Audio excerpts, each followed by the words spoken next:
दोस्तों, अकील गाजी कुछ खबरें लेकर एक बार फिर आपके सामने हाजिर हूं। प्रयागराज के कुंभ मेले में जिस तरीके से भगदड़ की घटना घटी, जिसमें तकरीबन अभी तक जो आधिकारिक तौर पर आंकड़ा सामने आया है उसमें 30 लोगों के मारे जाने की खबर है और 60 के आसपास लोग घायल बताए जा रहे हैं। ये प्रयागराज के प्रशासन के द्वारा बताया गया है।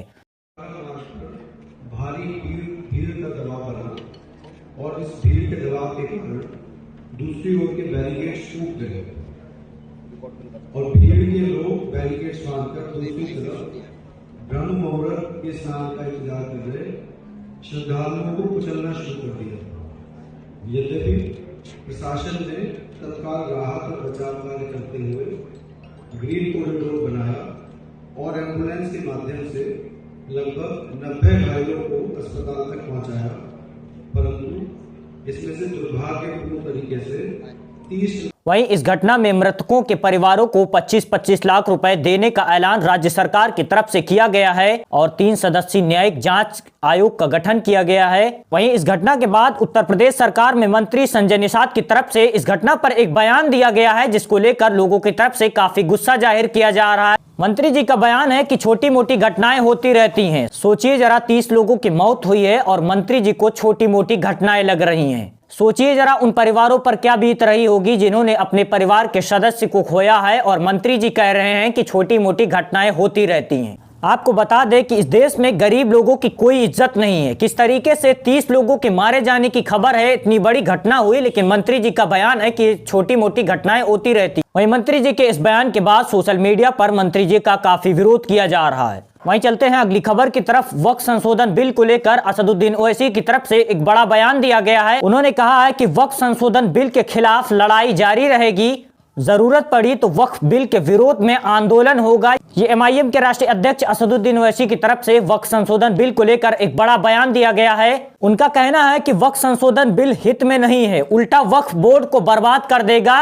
उन्होंने कहा कि कल रात को हमें 650 पन्नों की वक्फ रिपोर्ट भेजी गई, जिसमें उन्होंने कहा कि 600 पन्नों को पढ़कर असहमति देना और मानवीय रूप से असंभव है। Report of 65 pages was sent to us last night, and it was humanly impossible for any member to read it and give the dissent report. But we have tried our best in this whole throughout JWC. We have pointed out very clearly that all these amendments are not in interest of Waqf. These will destroy the Waqf board. This will make the interference of the central government more. And this will be rewarding the encroachers by removing by applying the Limitation Act. The evacuee properties which are in large number throughout the country, especially in Haryana, these will be taken over by government. And the amendments that have been passed, for example, the Waqf by user, they say that will be what is Waqf by user will be continued, but which are in dispute or which are government property. What kind of amendment is this, please tell me? For example, in Delhi there are 123 properties which are in the control of government. For example, the masjid in front of the parliament is a government property. Now we lose the masjid. So these are the amendments are interest of work, and all the opposition parties have opposed it. On behalf of my party, I'll be giving a dissent report, and we'll continue to fight this.